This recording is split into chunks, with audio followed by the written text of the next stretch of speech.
Welcome, adventurers. I'm GM Goblin, your GM Goblin. And today, if my voice will allow it, we're going to be looking at teamwork feats.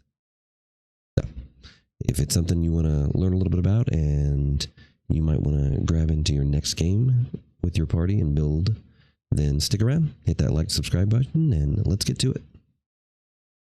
So I was going to make a video about finishing the next chapter for my Mummy Mask review, so I could be more in depth, since we've almost finished the first book.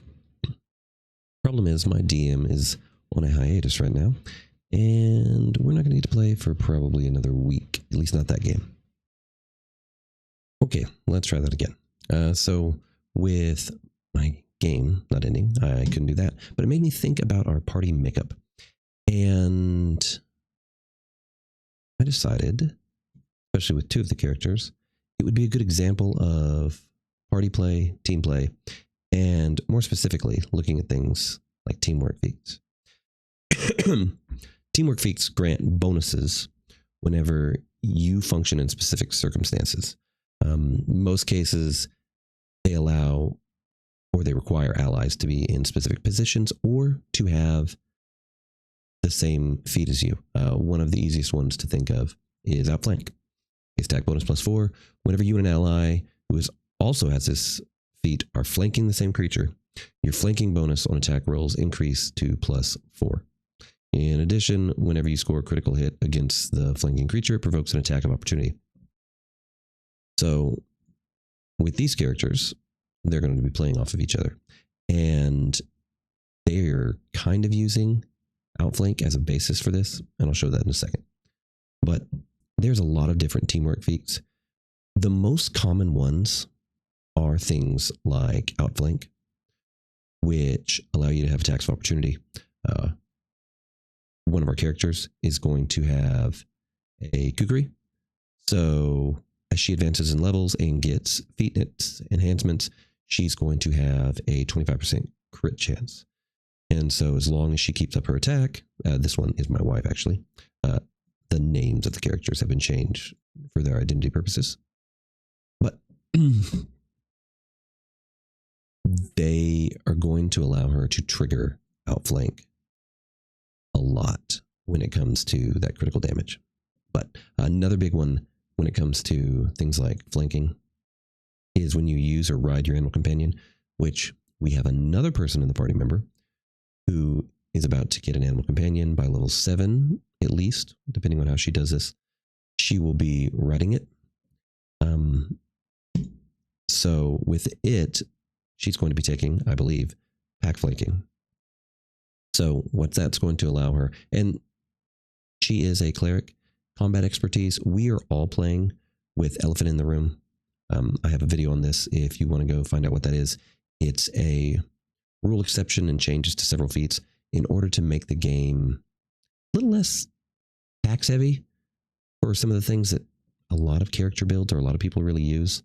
And so we like it. We've used it for a few years now. Last big campaign, all of our current campaigns, I think, are using it. But with pack tactics, whenever your companion creature, who also have this feat, your companion creature is adjacent to you or sharing your square, so you're riding.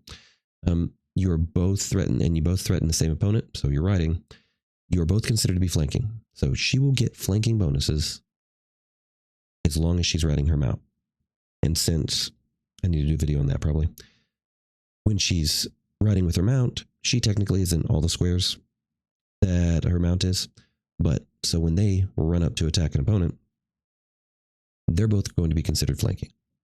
It's great, especially if she gets to take this, because that's going to mean that they're always flanking, and the bonus is going to be a +4.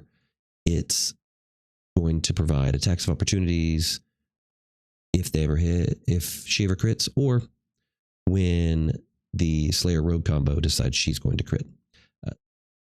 Those are really the most common things you see, and a few of the little tricks we've got, like with Seize the Moment.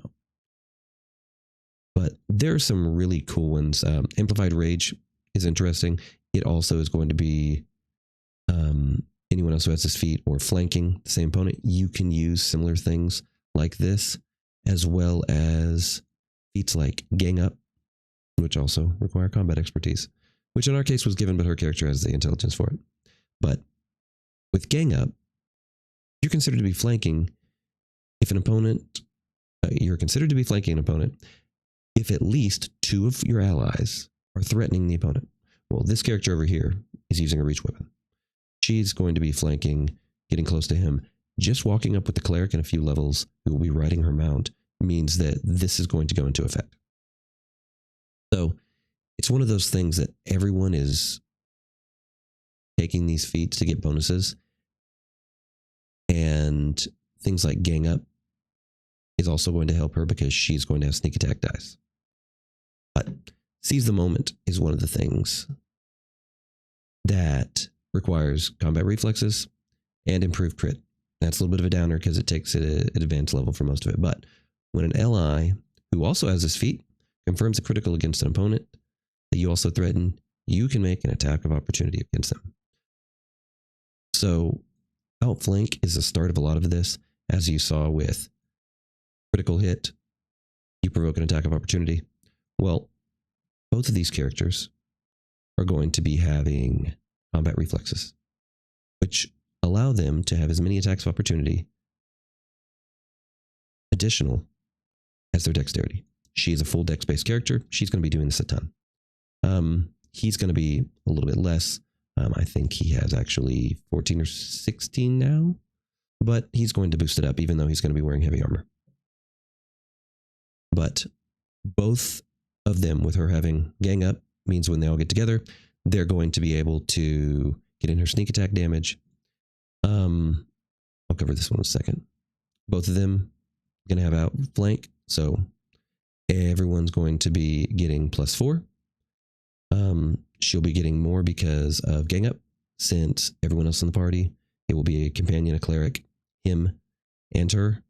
Then she's almost always going to be guaranteed with outflank having a +4 to her attack bonus.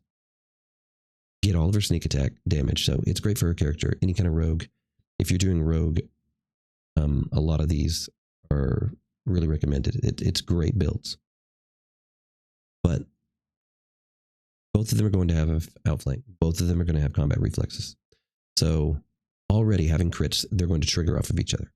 Now, seize the moment, which is another one for their builds, is going to be great because whenever they confirm threat, they're also going to be making that attack of opportunity. It's just kind of layers on top of things, and it's going to ensure that they go back and forth. They are going to be able to literally hit back and forth with each other with these feats, allowing them to trigger off of each other. I wish that he had a higher crit range, but obviously being a polearm fighter, he's not going to.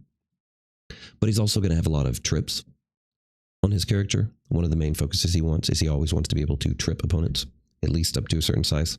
So it's going to be hard for this party to miss once they get close to their teens. Between outflanked, between her having gang up, they're all going to have +4. They're all going to trigger off of each other. And he's going to be able to use his ability to trip to be able to put opponents down, which means if they get up, everyone gets extra attacks of opportunity. So we've seen this quite a lot with him because he has combat expertise naturally. He also naturally has power attack. And then, of course, he has, def maneuvers, where he's not going to provoke whenever he does a trip maneuver. And so already, even at low and starting levels, he is starting to be able to use his combat expertise and show how this is going to go between the rest of the party, to where, since he has a reach weapon, he has been able to already take these low-level opponents undead. They come up, They provoke attack of opportunity when they attempt to get within 5 feet of him. And so combat expertise has triggered, and it's going to make a really good play between these two characters, being able to get in the extra sneak attack damage, being able to have the high crits that she's going to allow him to get extra attacks or extra trips out of it. And then the same thing goes with Seize the Moment, which anytime you're confirming a crit, it's going to allow them to make an attack of opportunity against the opponent as well. And of course, your attacks of opportunity reset every round, the number that you have, so it's great. One of the things with this character that they decided to do was take Butterfly Sting. Got to be a Whisper of Desna. She has 2 things that she has to worry about with that. But when you confirm a critical hit against a creature, you choose to forgo the effect of the critical hit and grant a critical hit to the next ally who hits that creature with the melee attack before the start of your next turn. Your attack only deals normal damage. Next ally to hit the target automatically confirms the attack as a critical hit. So, the way I understand it, the way they built this, was that with this ability of hers, she can forego her crit, which she's far more likely to have a lot of them. And because she confirms, she's going to trigger. So the first character is going to get an attack of opportunity. She can forego her crit, allow him to crit, which he is going to be 2-handed weapon instead of dual wielding like her. He is very possibly going to have attack, damage potential than she's going to have, at least for a single hit. So it shows really well how your players can play off of each other just by working in a few, well, more than a few in this case, feats. Because to get all the way up to Seize the Moment, you're going to require improved critical, which she's going to want anyway. So it's just adding layers to your characters. And I know it's a lot of feats, especially if you don't play with Elephant in the Room, but you can pull it off. And there's forums on pulling it off as quickly as possible. It's a great thing to do with your party. Another okay paired opportunist combat teamwork feat. Anytime that you're adjacent to an ally who also has this feat, you receive a +4 circumstance bonus on attacks of opportunity against a creature that you both threaten. Enemies that provoke attacks of opportunity from your ally also provoke attacks of opportunity from you, as long as you both threaten them. This is one of those things that it's a combat feat, so you can take training. I don't know if I can convince one of the characters to take it, since my wife's character has 2 weapons. She could forgo a little damage on one to help with the setup, but I think this would also be another thing that would be great with them, always making sure that they both always have at least a +4 bonus and allowing extra attacks of opportunity. So it's just one of those things that it gets real ridiculous by the time you get to mid-level, so 10, 11, 12, 13, where you're having these 2 characters play off of each other.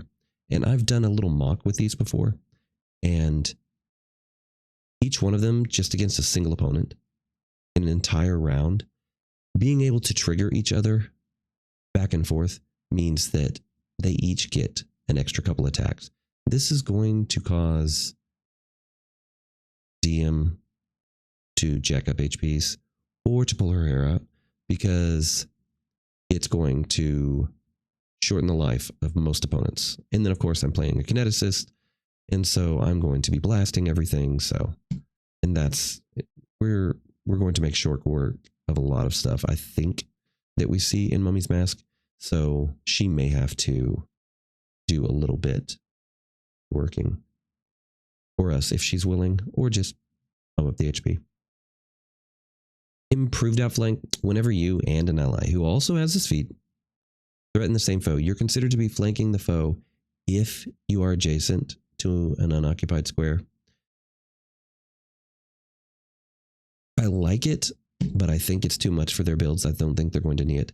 For them, I think it would be a lot easier to be able to take something like Gang Up, instantly get that flanking bonus if they want. because of her taking gang up, she is going to be almost guaranteed to always be getting her sneak attack for flanking, even if she can't make it into actual flanking position. So for her, I don't necessarily see it, and I think he is going to be a little too bogged down, so I don't think he's going to be able to take it. Now, one of the ones that I need to show them, they're going to be probably level 13 before they can take this, but it's coordinated charge. Whenever an ally with this feat charges a creature that is no further away than your speed, you can, as an immediate action, so immediate action, much like a swift action, consumes a very small amount of time, yada, yada, yada, effort, free energy. However, unlike a swift action, an immediate action can be performed at any time. Cast, feather, fall, immediate action, whatever else.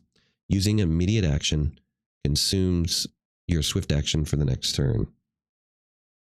So remember that anytime you're messing with it, but being able to charge up, and we'll have to work on the fighter speed, but roll and haste, and the two characters who are normally only going to get one attack anyway, now they can both race up there together. She's going to be able to finish off or start her turn after an enemy dies, move up, charge another opponent, make an attack. He's going to be able to have an immediate attack or a charge on that as well. If she's lucky enough and they're assisting another individual or there's another combatant on the field, then she's already going to have flanking, 25% chance of getting that crit, which because of the outflank maneuver is going to trigger him. So he's going to also get his full attack. Same thing goes the other way around. She most certainly is going to be able to have the movement to outpace him. So if the fight's done, they're both standing, he can charge, get a single attack, which he would have to do anyway, most likely. And then she immediately gets to move up, make a charge as well of that creature. Then if he crits, they can play off each other. And then she has all 6 of her attacks, which are going to possibly be crits, 25% chance again, to allow him to get extra attacks. Broken Wings, Broken Wing Gambit's another kind of cool one. I'm going to require buff 5 ranks. My character is the only one who has any charisma skills, I think. But if you're building certain builds, when it comes to bluffing or trickings, dirty tricks and things like that, it's another one for you to consider, that you can